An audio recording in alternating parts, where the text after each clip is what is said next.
सेना का सपोर्ट खत्म, इमरान का खेल खत्म। इसी पर हम चर्चा करेंगे। बेहद खास मेहमान पंजाब से editor in chief the Friday times के नजम सेठी साहब सीधा हमारे साथ आज तक पर जुड़ रहे हैं। नजम जी, बहुत स्वागत है आपका आज तक पर।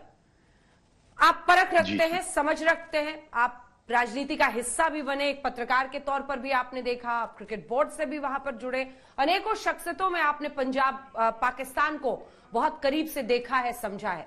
नजम साहब, मेरा पहला सवाल आपसे यही है, क्या सेना के सपोर्ट खत्म होने के बाद ये इमरान खान का एंड गेम जिसे कहते हैं, खेल खत्म वाली नौबत है, या उनके बचने की कोई सूरत बनती हुई आप देख रहे हैं? क्योंकि हाल ही में वो कई नेताओं को अब इधर उधर के मंत्री पद देकर लुभाने की कोशिश में दिखाई दे रहे हैं। नजम साहब जी, सही कह रही हैं आप। इंडिपेंडेंट एनालिस्ट तो यही कह रहे हैं कि अब एंड गेम शुरू हो गई है और अगले 7 दिन के अंदर अंदर 3 तारीख अप्रैल से पहले पहले या 3 अप्रैल तक एक वोट ऑफ नो कॉन्फिडेंस उनके खिलाफ कामयाब हो जाएगा इस्लामाबाद में, और उसके बाद वो प्राइम मिनिस्टर नहीं रहेंगे।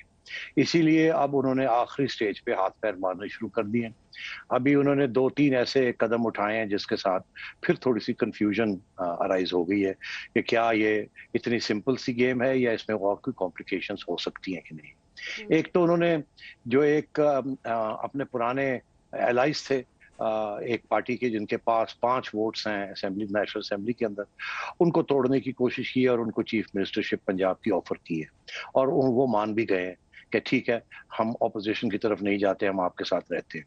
मगर उनके अंदर भी अब फूट पड़ गई है। वो 5 वोट्स में से 2 वोट्स ऐसे लगते हैं कि वो खान साहब की तरफ जाएंगे और 3 वोट्स उनके अभी भी खिलाफ जाएंगे, तो वहां भी प्रॉब्लम्स बन चुकी है। इसी तरीके के साथ उन्होंने कराची के अंदर MQM एक और पार्टी है जिसके 7 वोट्स हैं, उनके साथ भी बातचीत शुरू कर रही है, उनको भी ब्राइब करने की कोशिश कर रहे हैं कि आपको गवर्नर ऑफ सिंध प्रोविंस बना देंगे वगैरह वगैरह वगैरह। तो ये बातें अपने आखिरी गेम पे ये फिर अब शुरू कर दी है उन्होंने किसी तरीके से रोकने को उसको।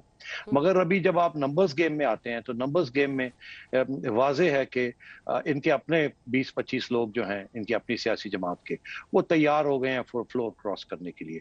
उनमें से आधे ने तो टीवी के ऊपर आके अपने इरादे भी बता दिए हैं कि हम गवर्नमेंट के साथ नहीं खड़े रहेंगे। मसला ये है कि अगर वो फ्लोर क्रॉस करते हैं तो फिर 2 सूरतें हो सकती हैं कानून के मुताबिक। एक तो आइन के अंदर लिखा है कि वो डी-सीट हो जाएंगे। हिंदुस्तान में भी यही कानून है, अगर आप फ्लोर क्रॉस करें और आपका हेड ऑफ पार्टी कहे कि जी आपको हम डी-सीट करते हैं, तो आपको फिर पार्लियामेंट छोड़नी पड़ेगी और उसके बाद आपको नई इलेक्शन लड़नी पड़ेगी। मगर यहाँ इन्होंने एक और नया ड्रामा कर दिया, वो ये कि जी नहीं, आप डी-सीट तो होंगे मगर आप सारी उम्र के लिए डी-सीट हो जाएंगे, और इसके लिए वो सुप्रीम कोर्ट में वो केस चला गया है कि सुप्रीम कोर्ट ने फैसला करना है, और कि अगर सुप्रीम कोर्ट ये फैसला करता है कि जी नहीं, सारी उम्र के लिए डी-सीट हो जाएंगे, फिर ये लोग जिनने फैसला किया है कि हम फ्लोर क्रॉस करके चले जाएंगे ऑपोजिशन की तरफ, फिर उनको सोचना पड़ेगा कि क्या इतना बड़ा कदम उठाने के लिए तैयार है अपनी सारा सियासी फ्यूचर खत्म करने के लिए। तो फिर उस सूरत में इमरान खान साहब सर्वाइव कर सकते हैं। मगर अभी जो सूरत चल रही है, अगर डी-सीट भी होते हैं लोग, तो लोग कहते हैं कोई फिक्र की बात नहीं है, इलेक्शन 3 महीने के बाद आनी है नई हुकूमत के अंदर, हम पीटीआई के टिकट पे तो हम खड़ा उनमें होना ही नहीं है, हम तो विनिंग पार्टी के टिकट के ऊपर खड़े होंगे, तो इसलिए कोई बात नहीं है। तो मेरा ख्याल है अगले हफ्ते में अब सारा तवज्जो जो है, ये जोड़ तोड़ छोड़ तो अपनी जगह पे है, मगर ये सारा का सारी तवज्जो सुप्रीम कोर्ट की तरफ चली जाएगी।